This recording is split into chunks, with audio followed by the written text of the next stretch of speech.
중국의 가오카오는 매년 수천만 명이 동시에 시험을 치르며 어마어마한 규모를 자랑합니다. 그리고 사교육 산업 규모도 엄청납니다. 한국과 견줘도 전혀 뒤떨어지지 않아요. 제발 뭣도 모르면서 학생들 선동하지 마세요. 과연 어떻게 된 사연일까요? 안녕하세요. 저는 중국인 충위안이라고 합니다. 제 고향은 쓰촨성 청두이고 현재는 베이징에 있는 한 언론사에서 교육 전문 기자로 일하고 있습니다. 원래 제 꿈은 중국 전역의 교육 관련 이슈와 스캔들을 취재하며 중국 교육의 미래 방향성을 제 손으로 제시하는 것이었습니다. 그런데 언젠가부터 한국 교육 이야기가 자꾸 제 귀에 들려오더니 그게 점점 저를 불편하게 만들기 시작했습니다. 요즘 들어 언론 매체들이 한국의 급격한 경제 성장, 높은 교육 수준, 그리고 안전에 대한 이야기를 자꾸만 보도하더군요. 심지어 제가 몸담은 언론사에서도 한국식 교육 시스템을 배우자는 사설이 실리고 심지어는 중국이여 한국의 교육열을 따라잡아야 한다라는 논조의 칼럼까지 올라왔습니다. 정말 열이 받았습니다. 왜 우리가 그들에게 배워야 하죠? 우리는 우리만의 방식이 있는데 말입니다. 그런데 얼마 전 중국 신문망에서 한국의 교육제도와 치안, 그리고 경제 발전이 이룬 놀라운 기적이라는 기사를 다루면서 한국이 1960년대만 해도 알제리나 가나보다도 경제력이 뒤처졌던 나라라는 사실을 강조하더군요. 그런데 지금은 세계 10위권 경제대국으로 성장했고 그 배경에는 엄청난 교육열과 공동체 의식이 있다는 분석이 붙어 있었습니다. 저는 이 기사를 보고 속에서 울화가 치밀어 올랐습니다. 왜냐하면 기사의 말미에 중국은 이런 한국의 교육 적사회적 시스템을 본받아야만 새로운 도약을 이룰 수 있다라는 문장이 적혀 있었거든요. 그런데 그 기사를 쓴 사람이 바로 제 동료 기자였고 저보다 나이도 어려서 늘 제가 은근히 무시하던 인물이었죠. 이름은 팔러이라고 했습니다. 팔러이는 저를 보며 비웃듯이 말했습니다. 충위안 씨, 실제 데이터를 좀 봐야죠. 한국은 교육열과 GDP 성장을 동시에 이루어낸 대표 사례로 꼽히는데 요즘 해외 논문들도 다들 그 얘기를 하고 있어요. 저도 분통이 터져서 중국 교육이 훨씬 더 크고 발전 가능성도 큰데 왜 하필 한국을 부각시키는 겁니까? 이미 우리의 경제 규모가 한국보다 훨씬 크고 잠재력도 무궁무진합니다. 라고 반박했습니다. 하지만 팔러이는 중국 내부 문제들 때문에 세계가 우리를 좀 부정적으로 보기도 해요. 반면 한국은 치안 면에서나 국민의 학력 수준에서나 여러 지표에서 우리를 압도하잖아요라면서 자꾸 한국의 우월함을 들이밀었습니다. 정말 치가 떨렸습니다. 그리고 얼마 지나지 않아 제가 다니는 언론사 사장이 긴급 편집 회의를 소집했습니다. 회의 내용은 한마디로 한국의 교육과 치안을 집중 조명하는 기획 시리즈를 준비하라는 것이었고 중국과 비교했을 때 한국에서 무엇이 특별한지도 세세히 밝혀주라는 지시가 내려왔습니다. 저는 처음에는 거부감이 들었습니다. 왜 하필 한국입니까? 하고 따져 묻자 사장은 이건 중국 독자들이 열광할 만한 이슈야. 그리고 이미 한국식 교육과 안전에 대한 관심이 고조되고 있잖아. 충위안 씨, 이 기획을 맡아줘요. 마침 한국 전문가인 교수를 초대해 강의를 열 예정이니 그 과정을 취재해서 보도해주면 좋겠어라고 말했습니다.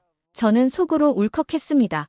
제가 한국 전문가도 아니고 굳이 제가 해야 합니까?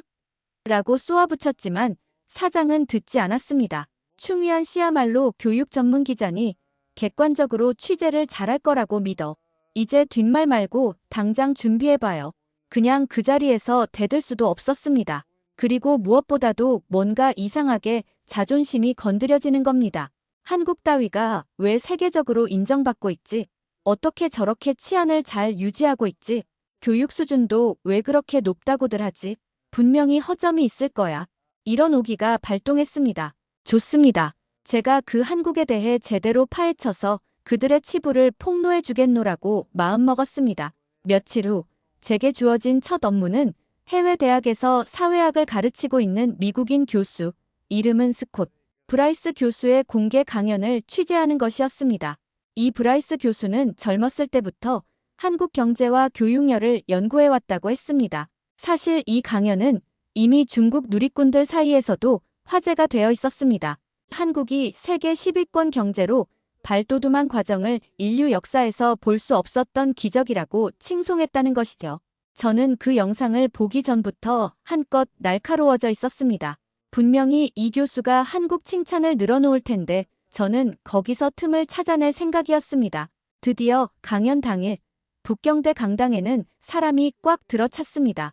저 말고도 여러 언론사의 기자들이 왔고 특히 젊은 대학생들이 다수였습니다. 브라이스 교수가 등장하자 우레와 같은 박수가 터졌습니다. 여러분 반갑습니다. 저는 스콧 브라이스라고 합니다. 오늘 저는 한국의 급격한 경제 성장, 그리고 한국인들이 가진 공동체 의식과 교육열에 대해 말씀드리고자 합니다. 라는 그의 첫 인사가 시작되자 제 속은 이미 부글부글 끓고 있었습니다. 그리고 곧 이어지는 그의 말에 저는 점점 더 격분했습니다. 1965년 한국의 GDP는 약 31억 달러였습니다. 당시 가나나 알제리, 튀니지 같은 나라보다도 경제력이 뒤처졌죠. 그런데 불과 50여 년 만에 한국은 1조 8천억 달러 이상의 GDP를 달성하며 세계 10위권 안에 들어갔습니다. 이는 인류 역사상 유례가 없는 기적이죠. 브라이스 교수의 목소리는 호탕했습니다. 게다가 그는 곧 한국이 지닌 안전성과 교육열 이야기를 시작했습니다. 한국은 정말로 범죄율이 낮고 전 세계적으로도 치안이 매우 안정된 국가입니다. 미국이나 다른 나라에서라면 밤늦게 혼자 돌아다니는 걸 꺼리지만 한국에서는 새벽 23시에 거리를 걸어도 그렇게 크게 불안하지가 않습니다. 길에 물건을 놓고 가도 도난당할 확률이 극히 낮죠. 이런 사회적 신뢰가 두터운 배경에는 가족과 공동체를 중시하는 문화, 그리고 높은 교육 수준이 있습니다. 통계에 따르면 25세부터 34세 사이의 한국인 중 70%가 4년제 대학 학위를 가지고 있습니다. 미국은 약 40% 정도고요. 대체 어떻게 그들은 이런 높은 교육열을 유지할 수 있었을까요? 이 대목에서 저는 속으로 쓴웃음을 지었습니다. 저 교수는 중국의 입시 지옥도 몰라보네. 우리도 충분히 교육열이 높거든. 그리고 브라이스 교수가 말했습니다. 물론 세계 어디든 공부에 열심인 학생들은 있습니다. 그러나 한국은 그 수준이 정말 남다릅니다. 어릴 적부터 사교육기관, 이른바 학원에 다니는 것이 일상이지요. 어떤 아이들은 하루에도 학원을 3군데, 많게는 5군데까지 다닙니다. 그리고 이 모든 교육의 결실이 결국 대학 입시, 이른바 수능 시험에서 결정된다고 해도 과언이 아니죠. 한국에서는 수능날 온 국민이 시험에 집중할 수 있도록 항공기 운항 시간까지 조정됩니다. 강연장을 가득 메운 사람들은 아주 감탄 어린 탄성을 내질렀습니다. 아무래도 중국의 가오카오만큼이나 극심한 시스템이라는 사실에 공감하는 학생들도 있는 듯 보였지만 동시에 한국이 얼마나 대단한가라는 식으로 신기해하는 이들이 더 많았습니다. 저는 뭔가 억울했습니다. 우리 중국도 가오카오 날이면 도시가 일제히 시험 시간에 맞춰 소음을 최소화하려고 애쓰고 또 사교육 시장도 어마어마하게 큰데 왜 유독 한국이 더 크게 부각되는 겁니까? 게다가 치안 문제도 마찬가지입니다. 저는 속으로 우리는 인구가 엄청나게 많으니 상대적으로 범죄가 더 눈에 띌 뿐이지 뭐 대단한 차이가 있겠어? 라고 생각했습니다. 그때 강연이 중반을 넘어가고 있었습니다. 브라이스 교수는 한 장의 사진을 띄웠습니다. 한국의 어느 고등학교 학생들이 강당에 가득 앉아 해외 교수를 초청해서 질문하는 장면이었습니다. 저는 그 학교에서 강연을 했는데 15세, 16세 학생들이 미중 갈등을 비롯해 세계 정세, 심지어 미국 대외 정책에 대한 날카로운 질문을 쏟아내더군요. 전문가로서 대답하기가 쉽지 않을 만큼 깊이가 있었습니다. 이들이 추후 세계 무대에서 어떤 역할을 할지 매우 기대됩니다. 브라이스 교수가 이렇게 말하자 강당 곳곳에서 박수와 환호성이 터졌습니다. 그 순간 저는 왠지 모르게 자존심이 상했습니다. 우리 중국 학생들도 엄청난 경쟁과 사교육을 통해 만만치 않은 학업 성취도를 이루고 있는데 왜 한국의 교육열만이 이렇게 찬양받는 걸까요? 저는 기자로서 현장에서 느낀 바를 취재하여 좀 더 객관적으로 쓰려 했으나 내심 어떻게든 한국을 깎아내리고 우리 중국 교육의 장점을 부각할 만한 포인트가 없을까라는 생각을 하고 있었습니다. 그래서 강연이 끝난 뒤 질의응답 시간에 제가 손을 번쩍 들었습니다. 교수님, 지금 한국을 아주 이상화하시는데 사실 중국도 교육열 하나만큼은 세계 최고 수준입니다. 가오카오의 치열함과 엄청난 사교육 시장, 이로 인한 우수한 인재 배출 등 여러 지표가 있는데 왜 한국만을 높이 평가하시는지 궁금합니다. 저는 목소리를 한껏 높였습니다. 그러자 브라이스 교수가 제 쪽을 빤히 쳐다보더니 상냥하게 대답했습니다. 물론 중국 학생들의 교육열도 엄청나지요. 저도 가오카오 이야기를 연구 논문으로 읽은 적이 있고 실제로 중국인 학생들을 가르쳐 본 경험도 있습니다. 하지만 제가 주목한 것은 한국 교육이 만들어내는 사회적 분위기입니다. 치열한 경쟁뿐만 아니라 사회가 전체적으로 교육을 위한 환경을 조성해주는 점, 그리고 대입 시험 당일에는 온 국민이 한마음으로 지원한다는 점 등이죠. 또 한국의 치안과 결합된 환경은 학생들이 밤늦게까지 학원을 다니고 스터디 카페에서 공부할 수 있게 해주고요. 이런 종합적 요인들이 한국을 특별하게 만든다고 생각합니다. 제 속에서 뜨거운 화가 치밀었습니다. 그 정도는 우리도 가지고 있습니다. 라고 외치고 싶었지만 주변 시선이 부담스러워서 일단 입을 다물었습니다. 그리고 주변에서 다른 질문들이 이어졌고 강연은 무사히 끝났습니다. 하지만 그날 저녁 사무실로 돌아온 저는 절대 참을 수가 없었습니다. 사장은 기사 마감 시한을 재촉하며 오늘 강연 내용을 최대한 자세히 그리고 중국 독자들이 흥미로워할 부분을 강조해서 써주게. 한국의 교육 시스템과 치안, 안전 문화가 얼마나 대단한지 독자들은 궁금해하니까라고 말했습니다. 저는 억지로 알겠다고 대답했지만 속으로는 펄펄 끓고 있었습니다. 저를 더욱 자극한 건 팔러이였습니다. 그 녀석이 또 조롱 섞인 미소를 지으며 충위안 씨, 한국이 이렇게 대단하답니다. 혹시 취재하시다가 더 놀라운 자료를 발견하면 공유 좀 해주세요라는 겁니다. 저는 무슨 놈의 자료? 두고 봐라 하고 중얼거렸습니다. 이튿날부터 저는 한국이라는 키워드를 놓고 필사적으로 자료 조사를 시작했습니다. 이미 언론사에 쌓인 과거 기사와 해외 전문지 자료, 그리고 중국과 한국의 교육성과 지표, 경제 발전 비교 자료 등을 죄다 뒤졌습니다. 그러던 중 영국의 이코노미스트나 미국의 월스트리트 저널, 심지어 IMF와 OECD 통계까지 모두가 한국이 세계적으로 학력 수준이 높고 치안이 안정적이며 경제 발전 속도가 빠른 국가로 손꼽힌다는 사실을 재차 확인시켜주더군요. 특히 OECD가 발표한 세계 교육 지표 2020이라는 보고서에서 한국의 대졸자 비율은 25세부터 34세 기준 약 70%로 세계 최상위권이라고 되어 있었습니다. 또 한국 내 범죄율과 관련해서는 유엔 산하마약범죄사무소에서 발표한 2021년 자료를 보니 인구 10만 명당 폭력 범죄 발생률이 미국이나 러시아, 일부 유럽 국가들보다 훨씬 낮았습니다. 저는 정말 믿고 싶지 않았습니다. 설마 이게 무슨 통계의 장난 아닐까? 라고 생각했죠. 그런데 이런 통계를 확인하고 난 뒤 어쩔 수 없이 제가 예민해졌다는 걸 느꼈습니다. 기사에 쓸만한 소재로는 아주 훌륭했지만 제 마음 한편은 몹시 불편했습니다. 왜냐하면 이 모든 자료가 한국이 대단하다라는 결론을 향해 가리키고 있었으니까요. 그러나 기사라는 것은 일단 있는 사실을 기반으로 써야 하고 저도 기자로서의 자존심이 있기에 없는 이야기를 지어낼 수는 없었습니다. 결국 저는 기사를 썼습니다. 한국, 교육 치안 경제 발전의 3박자를 갖추다라는 제목이었습니다. 기사 내용은 브라이스 교수의 강연과 그가 제시한 통계, 그리고 OECD, UNODC, IMF 같은 국제기구의 보고서, 자료들을 토대로 구성했습니다.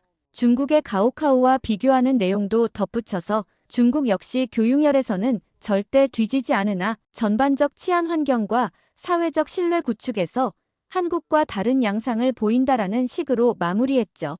솔직히 저는 속으로 우리 중국이 조금은 부족한 게 뭐 어때서 그 넓은 땅덩어리에 그 많은 인구가 있는데 한국처럼 작은 나라와 직접 비교하는 건 불합리하다라고 외치고 싶었지만 기사에 대놓고 그렇게 쓸 수는 없었습니다. 이 기사는 곧바로 큰 반향을 일으켰습니다. 인터넷 포털에서 조회수 1위를 찍었고 독자 댓글이 폭주했습니다. 역시 한국은 대단하다, 우리도 배워야 한다 한국으로 유학 가고 싶다 하는 반응이 압도적이었습니다. 간혹 중국은 중국만의 길이 있다라고 항변하는 댓글도 있었지만 호응이 크지는 않았습니다. 팔러이는 그런 댓글이 달릴 때마다 저에게 링크를 보내면서 이거 보세요. 대중도 한국을 높이 평가하네요 라고 비아냥거렸습니다. 저는 정말 분통이 터졌습니다. 그러던 어느 날 또 다른 취재 기회가 생겼습니다. 사장이 이번엔 저에게 중국에서 교환학생으로 온 한국 학생들과 간담회를 마련했으니 참석해서 취재하라고 지시했습니다. 그 학생들은 베이징대와 칭화대, 인민대 등 중국 명문대학으로 교환 온 한국 대학생들이라고 했습니다. 간담회 자리에서 저는 그들의 솔직한 목소리를 들을 수 있었습니다. 처음에는 담담했습니다. 한국 학생들은 왜 중국에 왔나요? 라는 질문에 한 학생이 말했습니다. 저는 국제정치학을 공부하고 있어요. 미래에는 중국과 한국의 외교 분야에서 일하고 싶어서 왔습니다. 다른 학생도 중국 시장이 워낙 커서 여기서 경험을 쌓고 취업하려고요 라고 했습니다. 그런데 그들 대화에 은근히 깔린 톤이 저를 또 건드렸습니다. 솔직히 한국은 치안이나 생활 수준 면에서는 불편함이 거의 없어요. 중국은 도시는 발전이 빠르지만 그래도 아직 미세먼지나 치안 문제 같은 게 조금 걱정되는 부분이 있죠. 같은 말들을 하는 겁니다. 저는 마이크를 잡고 따져 물었습니다. 정말 한국이 그렇게 안전하단 말인가요? 통계치가 있어도 제가 직접 못 봐서 실감이 안 납니다. 가방을 길에 두고 가도 정말 훔쳐가는 사람이 없습니까? 그때 한국 학생 중 한 명이 고개를 끄덕였습니다. 네. 저도 강남역 근처 카페에서 노트북을 놓고 한참 자리를 비웠는데 다시 돌아오니 그대로 있었습니다. 휴대전화도 그대로였고요. 누가 건드리지 않았어요. 옆에 있던 다른 한국 학생도 거들었습니다. 요즘 한국에선 점원이 없는 가게들도 성행합니다. 그냥 물건을 집어서 스스로 계산하고 나가는 자율가게가 많아요. 제가 새벽에 길을 걸어도 누가 뒤에서 덮칠 거라고는 생각이 안 들어요. 간담회에 참석한 중국 학생들 몇몇은 와, 신기하네라는 반응을 보이기도 했습니다. 저는 계속해서 씩씩거렸습니다. 그건 단지 그 학생들의 경험일 뿐이지 절대 모든 상황이 안전하지는 않을 거야라고 머릿속으로 궤변을 만들었지만 이미 간담회 분위기는 한국 대단하다 쪽으로 기울어 있었습니다. 취재를 마치고 돌아가려는데 마침 근처에서 이 간담회를 지켜보던 제 상사가 다가와 이제 알겠죠? 한국이 왜 치안이나 교육에서 부각되는지. 충위한 기자, 이런 면을 더 깊이 파고 들어가서 기사를 써봐요. 아마 독자들이 좋아할 겁니다라고 말했습니다. 저는 억지로 알겠다며 고개를 끄덕였으나 속내는 분노로 가득 차 있었습니다. 그 이후로 회사에서는 한국 교육이나 치안 관련 기사를 낼 때마다 저를 담당 기자로 내세웠습니다.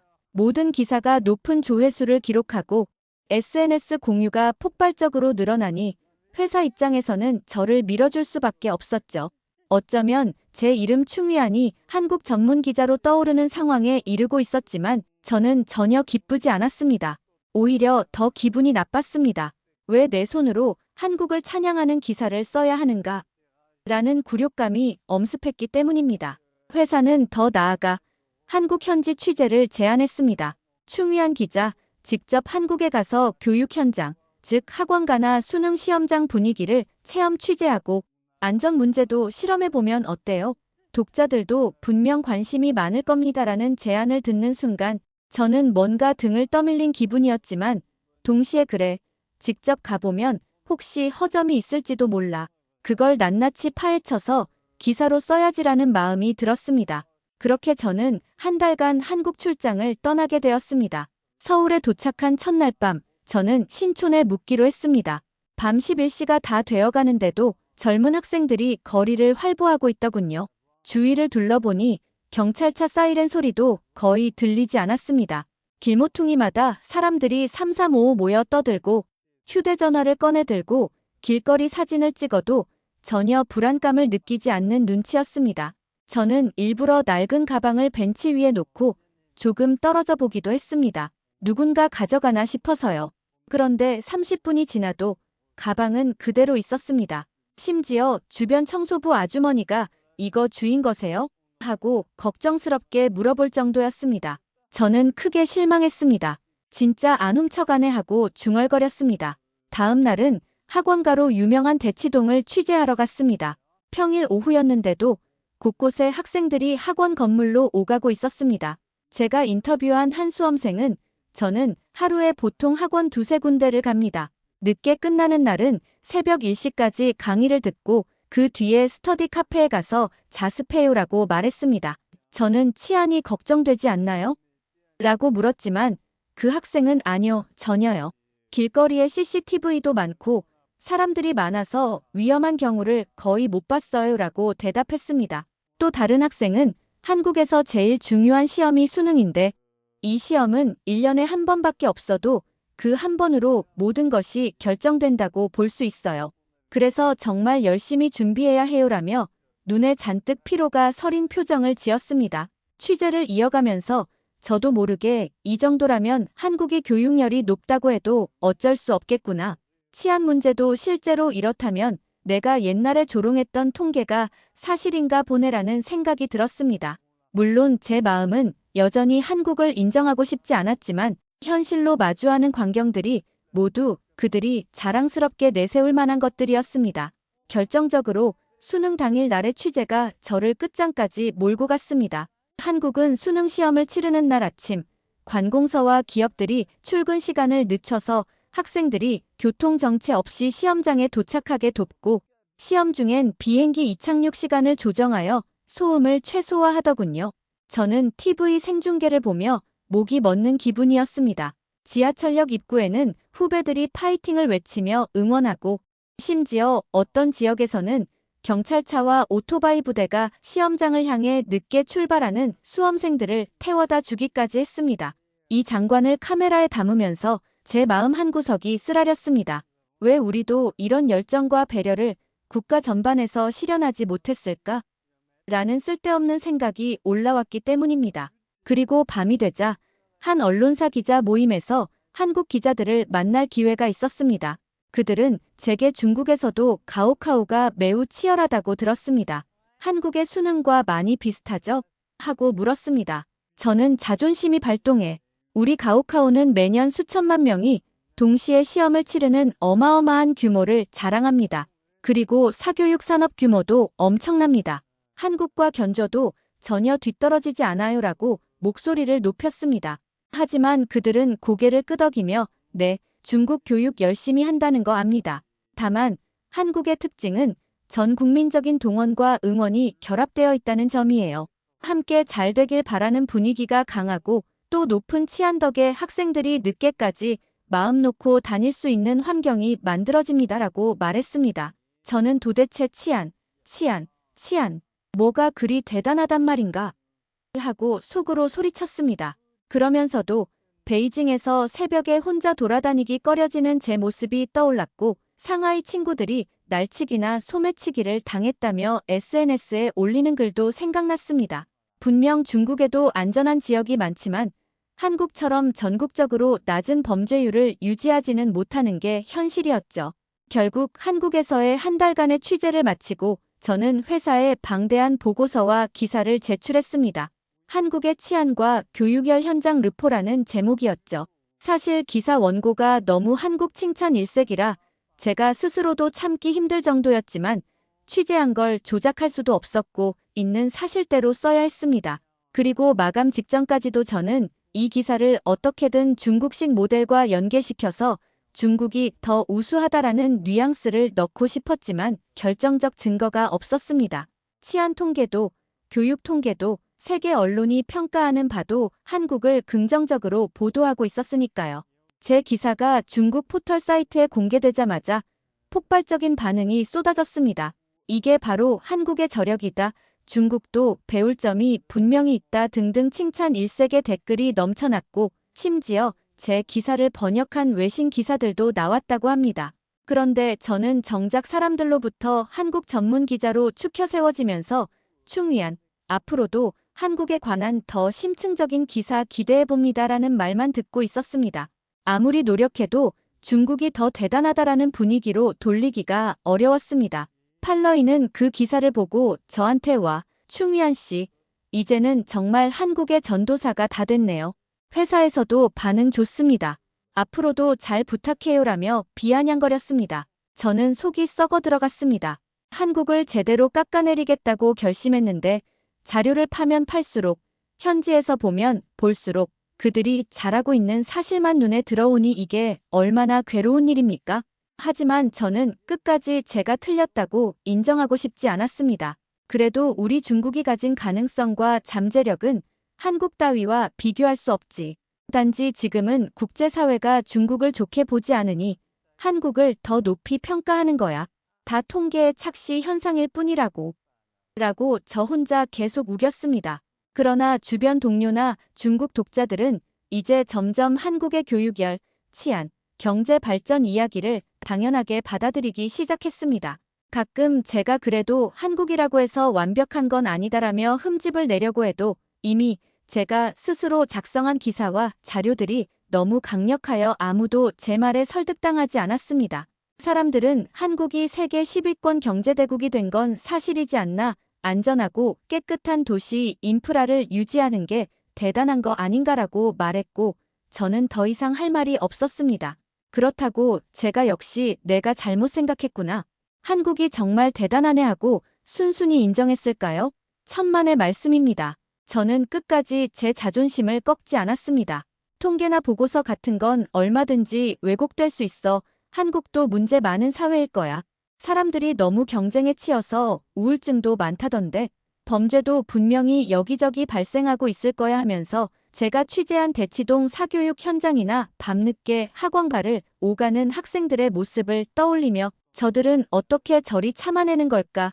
분명 불만이 많을 텐데 하는 억지 주장을 폈습니다.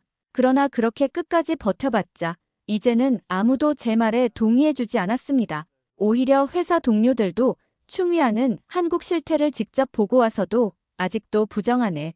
본인이 쓴 기사 내용과 정반대 주장이라니 이거야말로 아이러니군이라고 비웃었습니다. 상사도 이미 독자들은 한국의 우수함을 인정하고 있어. 충위한 씨, 기사 작성할 땐 있는 그대로 쓰느라 욕받고 이제 이걸로 회사 매출도 올랐으니 참 고맙네라고 말했습니다. 저는 그저 할 말을 잃었습니다.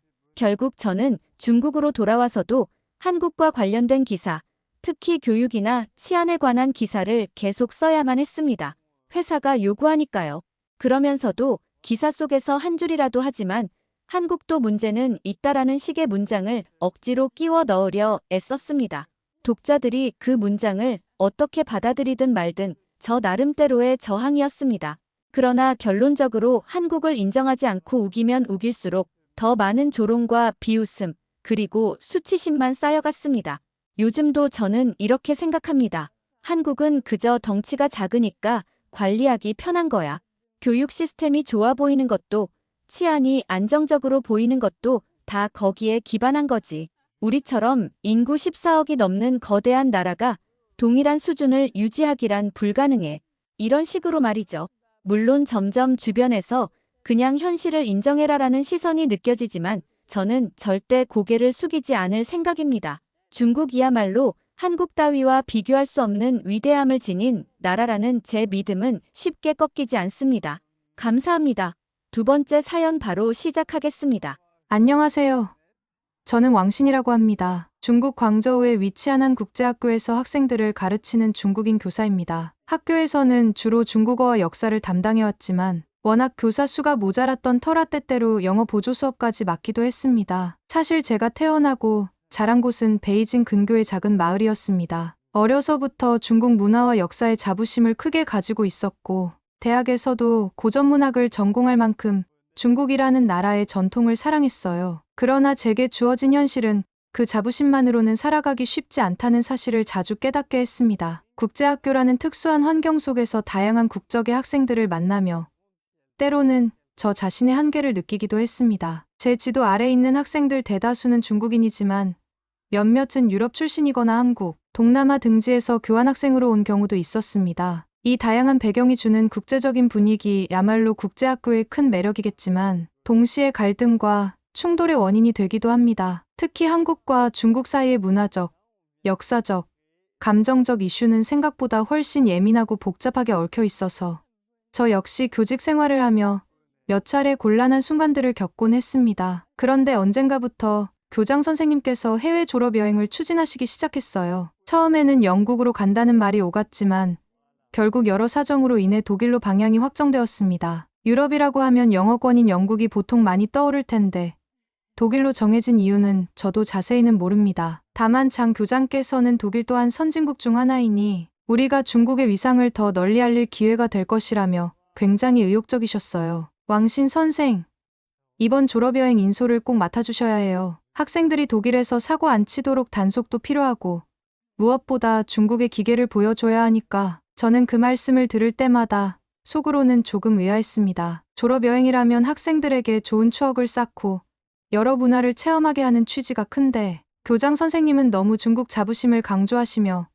일종의 대외 홍보처럼 생각하는 듯했기 때문이지요. 하지만 제가 감히 교장 선생님께 대놓고 반박할 수 있는 처지가 아니었기에 그냥 맡으라는 대로 수락했습니다. 그리고 그것이 제게 인생 최악의 여행이 될 줄은 꿈에도 몰랐습니다. 독일 졸업여행을 약 한 달 앞둔 어느 날, 장 교장께서 전교생을 강당에 불러놓고 무려 1시간에 걸친 장문의 프레젠테이션을 진행하셨습니다. 내용은 이랬습니다. 여러분, 우리 중국은 세계에서 가장 빠른 경제 성장을 이룬 나라입니다. 곧 미국을 따라잡고 전 세계를 이끌게 될 겁니다. 독일에 가면 그들이 어떻게 한국을 우대하고 우리를 무시하는지 직접 볼 텐데 절대 기죽지 마세요. 우리는 오랜 역사와 강력한 문화를 자랑하는 중국인이니까요. 이 프레젠테이션을 본 중국인 학생들은 강한 애국심에 고무되어 박수를 치고 환호성을 질렀습니다. 하지만 유럽 출신 학생들이나 한국 교환학생 등은 어안이 벙벙해 보였습니다. 심지어 저 역시 교장 선생님의 의도가 살짝 불편하게 다가왔지만 무엇이라도 의견을 내면 왕신 선생, 당신은 애국심이 부족하군요 라는 핀잔을 들을까 봐 가만히 있었습니다. 교장 선생님은 마지막에 이렇게 강조하셨죠. 해외에 가면 특히 한국과 비교되는 상황이 많이 생길 겁니다. 요즘 전 세계가 K컬처에 푹 빠져 있다는데 그건 잠깐의 유행일 뿐. 우리는 이번 여행에서 반드시 중국이 더 뛰어나다는 사실을 알려줘야 해요. 제가 받은 임무는 학생들에게 독일 입국 절차나 현지 문화에 대해 안내하고 사소한 안전 문제나 숙소 배정을 조율하는 일이었습니다. 그런데 정작 그런 실무적인 준비를 하는 동안 계속 정체불명의 이야기가 들려왔습니다. 예컨대 독일 공항에서 한국 여행객이 우리를 막 고자질할 수 있으니 식자재를 꼭 조심하라는 식의 소문 말이죠. 마치 한국이 어디서든 우리를 깎아내리기 위해 애쓰고 있다는 식의 음모론이 학생들 사이에서 떠돌았습니다. 저는 처음엔 말도 안 되는 루머라고 무시했지만 이미 몇몇 학생은 그 이야기를 고지곳대로 믿고 있었습니다. 특히 우리 반의 반장이라 할 수 있는 류자위는 원래 애국심이 유난히 강했고 한국에 대한 경계심도 상당했습니다. 이유를 물어본 적이 있는데 예전에 중국 문화가 한국에 뺏겼다는 인터넷 기사 가령 김치 논쟁, 한복 논란을 접한 뒤로 그쪽에 꽂혀버렸다고 합니다. 그래서 이번 독일 여행에서도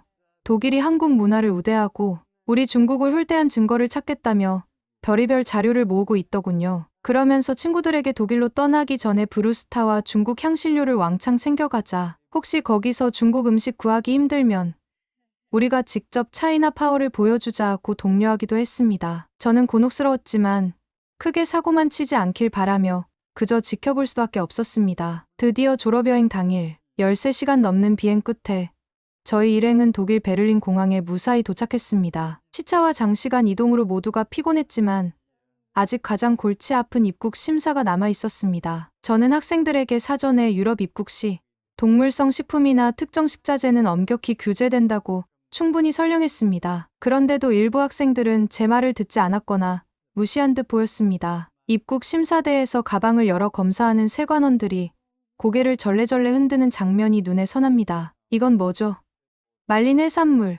이건 육포에다가 이상한 향신료가 들었는데 허가증 있으세요? 독일어가 안 통하니 학생들은 영어로도 제대로 답을 못합니다. 심지어 누군가는 짜증을 내며 목소리를 높입니다. 이거 우리 중국에서 흔히 먹는 건데 왜 반입이 안 돼요?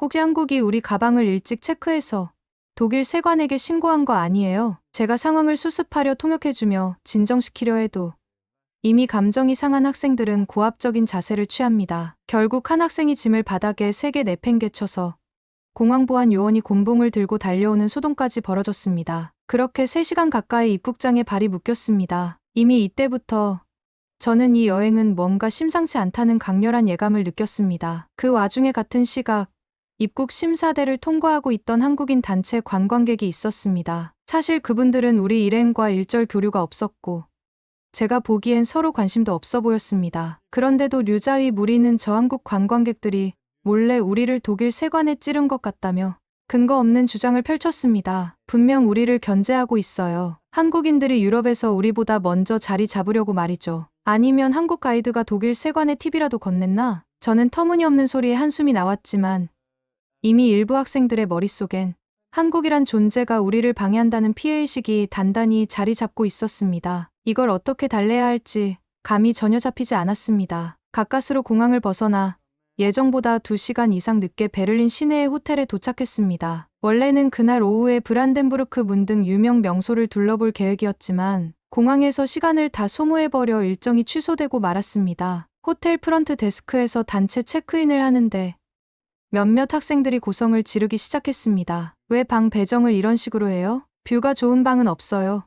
아, 조식 메뉴에 중국식은 꼭 준비해 줘야 하는 거 아닌가요? 독일 호텔 직원들은 영어로 최대한 설명해 주었지만 우리의 학생들은 대체로 영어가 능숙하지 않고 무엇보다 불만이 잔뜩 쌓여 있어서 듣고 싶어 하지도 않는 분위기였습니다. 어떤 학생은 로비를 지나가던 아시아인 직원을 보더니 갑자기 혹시 한국인이냐고 묻기도 했습니다. 상대방이 저는 독일인입니다라고 대답하는 장면이 얼마나 민망했던지 지금 다시 떠올려도 얼굴이 화끈거립니다. 원래 교사들은 교사들끼리 방을 쓰고 학생들은 둘씩 혹은 셋씩 함께 방을 쓰기로 되어 있었습니다. 그런데 장 교장께서 저에게 특명을 내렸습니다. 왕신 선생, 학생들이 아무래도 사고를 많이 칠 것 같으니 제일 문제아가 될 만한 류자위와 한 방을 쓰면서 잘 통제해 주세요. 저는 솔직히 난감했습니다. 류자위는 말이 반장이긴 해도 특유의 과격한 애국심 때문에 논란이 잦았습니다. 그 아이와 2인 1실이라니 벌써부터 머리가 지끈거렸습니다. 그래도 교장 선생님의 지시이니 어쩔 수 없었습니다. 짐을 들고 방에 들어섰을 때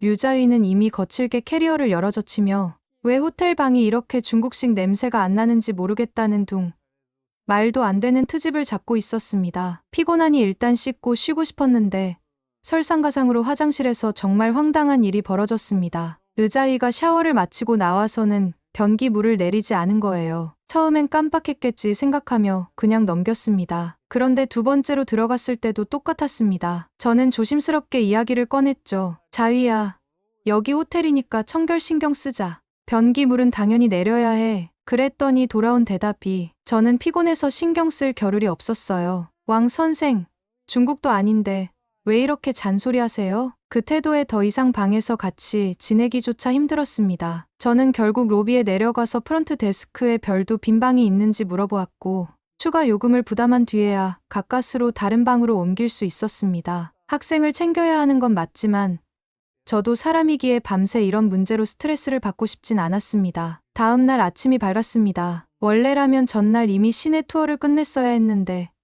어쩔 수 없이 이날 일정을 압축해서 진행하기로 했습니다. 베를린의 브란덴부르크 문, 베를린 장벽 기념공원, 그리고 유명 쇼핑가 등을 둘러보며 학생들이 독일의 역사와 문화를 체험하도록 돕는 것이 제 임무였지요. 그런데 막상 시내에 나가보니 K-팝이나 K-드라마 OST가 여기저기서 들려왔습니다. 길거리에서 한국 음악을 틀어놓고 춤을 추는 유럽 청년들도 심심찮게 보였습니다. 저는 내심 정말 요즘 한류가 대단하긴 하구나라고 생각했지만 문제는 우리 학생들, 특히 류자위 무리가 이 광경을 보는 순간 인상을 잔뜩 찌푸렸다는 겁니다. 여기가 독일 맞아요? 왜 이렇게 한국 노래만 들려요? 독일 사람들이 한국의 뇌물이라도 받았나?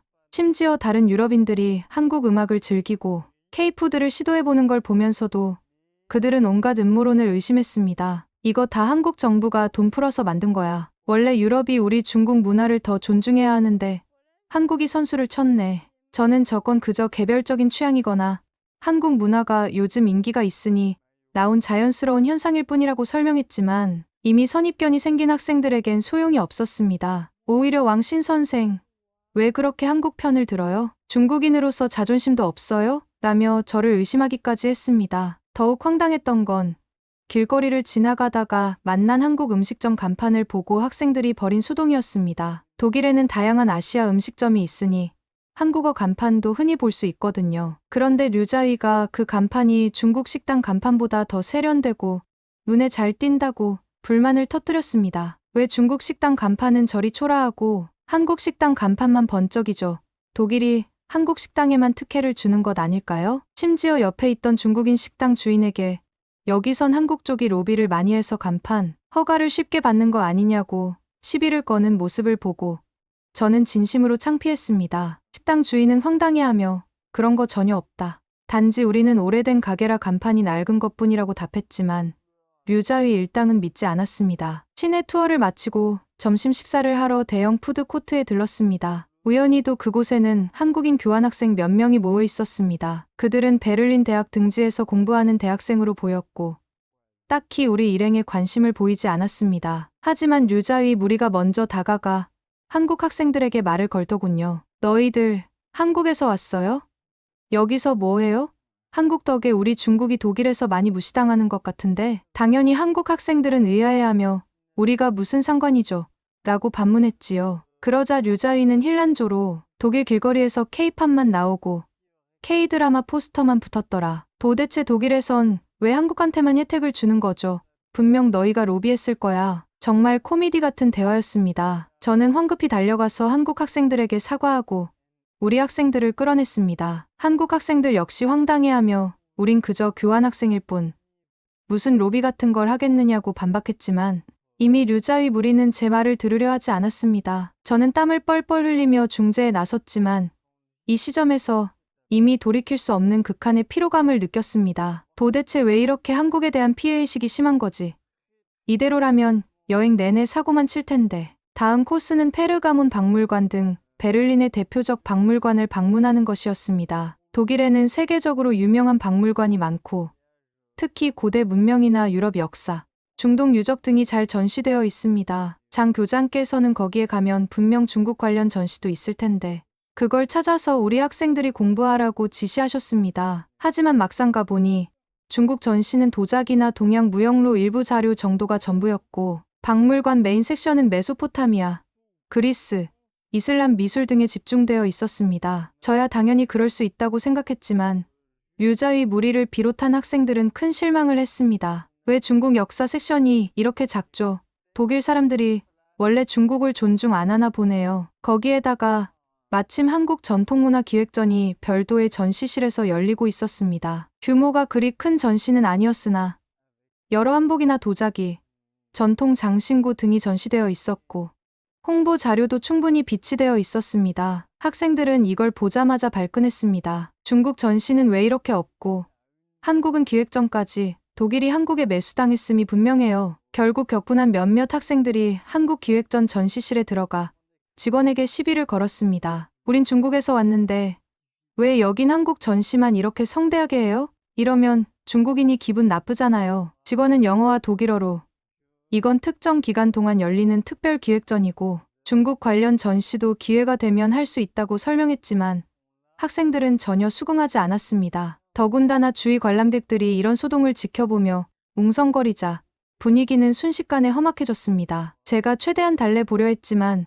학생들은 계속 한국 때문에 우리가 무시당한다는 말을 반복했습니다. 결국 박물관 보안 요원이 출동하여 단체 퇴장을 요구했습니다. 이곳은 다른 관람객들도 함께 이용하는 공공장소이니 소음과 언쟁을 그만두시고 나가주세요. 저는 한껏 머리를 숙이며 사과했지만 이미 몇몇 학생들은 눈에 불을 켜고 우릴 차별한다고 외쳤습니다. 왜 한국 전시는 계속하면서 우린 쫓아내냐 하는 주장도 나왔습니다. 그러나 시종일관 잘못은 우리에게 있었고 박물관 측 입장에선 도저히 참아줄 수 없는 난동이었지요. 그날 오후에는 베를린 근교의 오래된 성당과 유적지를 방문할 예정이었습니다. 사실 아이들에게 유럽의 고풍스러운 건축 양식이나 역사적 배경을 설명해주고 싶었어요. 그런데 문제는 일부 구역이 보수 공사를 진행 중이라 접근이 금지되어 있었습니다. 그런데 류자위와 그 무리는 저 몰래 울타리를 넘어 들어가 벽면에 커다랗게 중국어 낙서를 해버렸습니다. 나중에 알게 된 사실이지만 거기에 중국이 세계 최고라는 문구를 적었다고 하더군요. 이것은 명백한 문화재 훼손이었습니다. 관리인이 발견하자마자 경악했고 곧 독일 경찰에 연락하겠다고 밝혔습니다. 저는 온몸이 얼어붙었습니다. 상황이 이쯤 되면 체포되거나 거액의 벌금을 물어야 할 수도 있습니다. 장 교장께서는 뒤늦게 달려와서 그제야 학생들이 실수했다며 변명했습니다. 우리 학생들이 독일 문화재에 대한 지식이 없어서요. 한국 때문에 기분이 상해 잠시 분풀이를 했나 봅니다. 저는 그 말을 듣고 절망했습니다. 왜 한국 때문에 기분이 상해서 독일 유적지에 낙서를 하냐는 말인지. 학생들은 이미 자신들의 잘못을 합리화하는 데 열중했고 교장 선생님은 은근슬쩍 그들을 감싸고 있었습니다. 다행히 독일 관리 측이 저희가 미성년자들을 동반한 교육단체라는 점을 고려해 현장에서 체포까지는 하지 않았습니다. 그러나 엄중 경고와 함께 상당한 벌금을 부과할 수 있다고 통보받았습니다. 이것만 해도 저는 간담이 서늘해져 눈앞이 아찔해졌습니다. 다음 날은 반나절 자유시간이 주어졌습니다. 보통 졸업여행이면 아이들이 시내를 자유롭게 돌아다니며 기념품 샵도 가고 카페에서 휴식을 취하고 싶어 하잖아요. 그런데 이번엔 분위기가 상당히 어수선했습니다. 이미 독일인들이 우리를 차별한다. 한국 때문에 우리 중국이 무시당한다는 불만을 가진 학생들은 거리로 나가기를 꺼려했습니다. 반면 그래도 해외에 왔으니 구경을 하려는 몇몇은 또 자기들끼리 틱톡 라이브를 켜고 독일 거리에서 어떻게 중국인이 당당한지 보여주겠다고 설레발을 쳤습니다. 그 라이브를 본 중국 시청자들은 독일은 원래 한국 쪽에 매수당했으니 조심해라라는 댓글을 달기도 했고 어떤 이는 멋지다.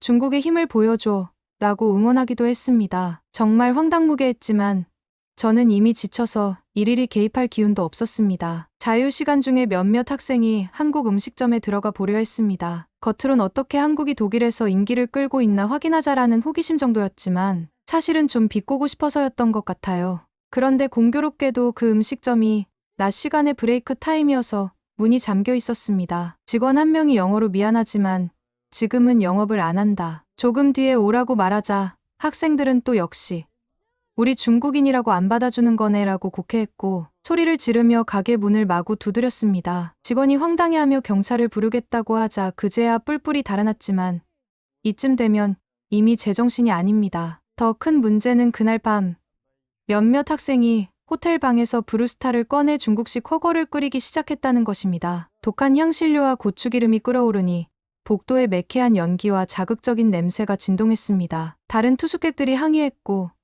호텔 매니저가 급히 달려와 이건 심각한 규정 위반이며 화재 위험이 있다고 엄중하게 지적했습니다. 그런데 학생들은 왜 한국 사람들은 방에서 김치찌개를 끓여도 뭐라 안 하면서 우리 중국인만 막느냐? 라는 말도 안 되는 주장을 했습니다. 실제로는 한국인이든 누구든 호텔 방에서 불을 피우면 당연히 안 됩니다. 하지만 애초에 그들은 한국도 몰래 이럴 거지라는 막연한 선입견에 사로잡혀 있었죠. 결국 호텔 측은 단체 퇴실 통보를 했습니다. 더 이상 우리를 수용할 수 없다는 것이었습니다. 장 교장께서는 호텔 매니저에게 사정했지만 이미 돌이킬 수 없는 지경이었죠. 그렇게 우리는 갑작스럽게 새벽 비행기를 예약해 독일을 예정일보다 일찍 떠나야 했습니다. 독일에서 돌아온 뒤 저는 모든 일이 끝났다는 안도감과 함께 앞으로 우리 학교가 이 사태를 어떻게 수습할지 걱정이 됐습니다. 가장 우려됐던 건 박물관과 유적지 훼손 문제였는데 장 교장께서는 자국 내 매스컴이나 상부 보고에서 이를 은폐하려는 듯 보였습니다. 왕신 선생,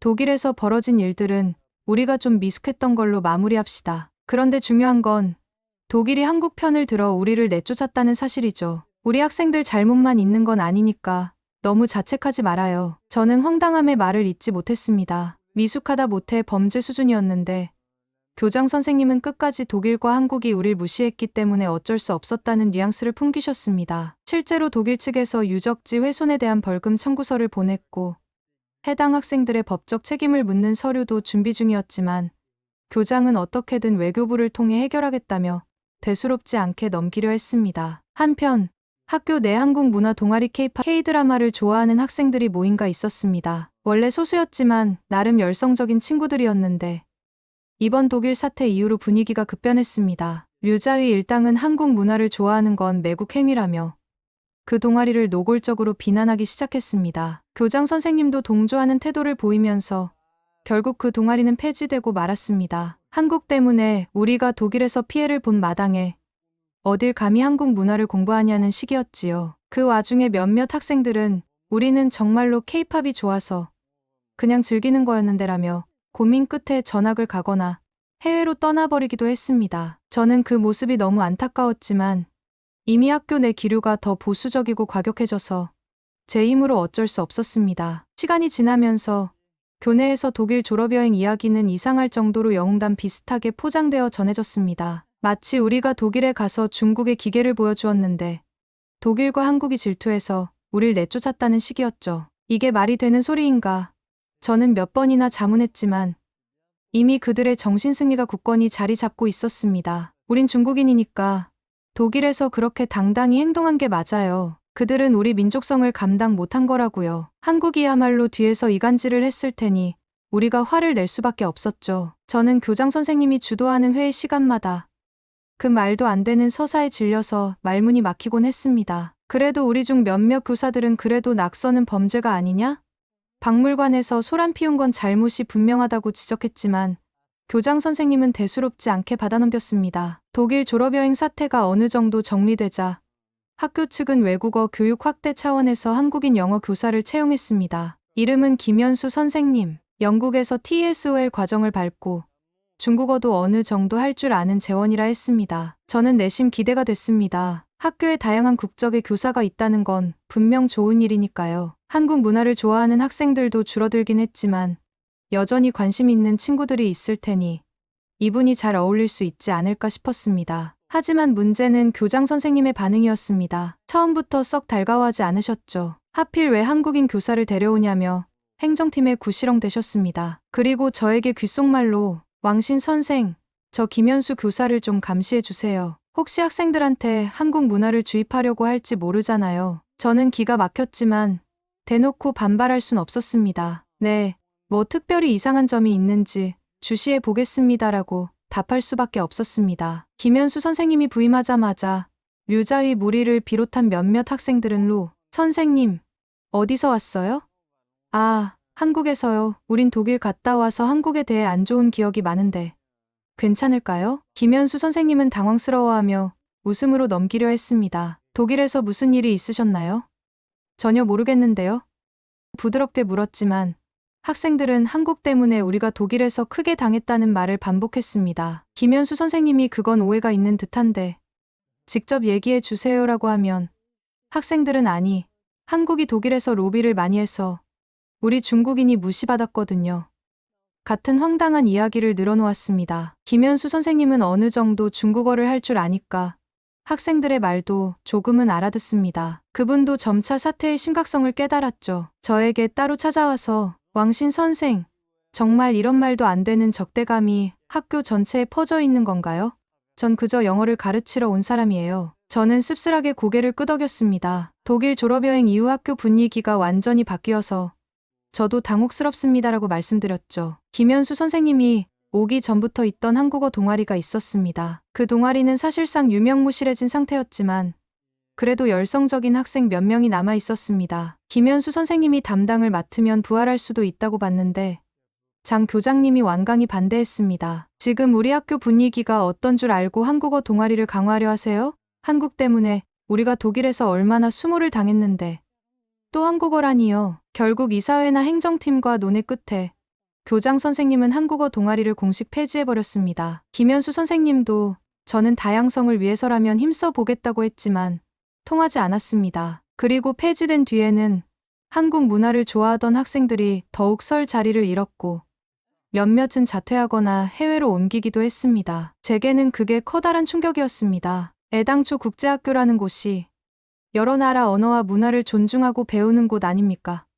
그런데 이렇게 편협한 모습으로 치닫다니 그 누구도 합리적으로 제동을 걸지 못하는 환경이 너무나도 안타까웠습니다. 독일 졸업여행 이후 저는 깊은 회의감에 사로잡혔습니다. 해외로 나가면 자기 문화를 알리는 것도 중요하지만 남의 문화를 존중하고 배우는 태도가 더 먼저가 아닐까요? 그런데 우리의 여행은 처음부터 끝까지 우리 중국이 최고다라는 공세와 한국 때문에 우리가 무시당했다는 피해의식으로 얼룩진 채 마무리되었습니다. 감사합니다.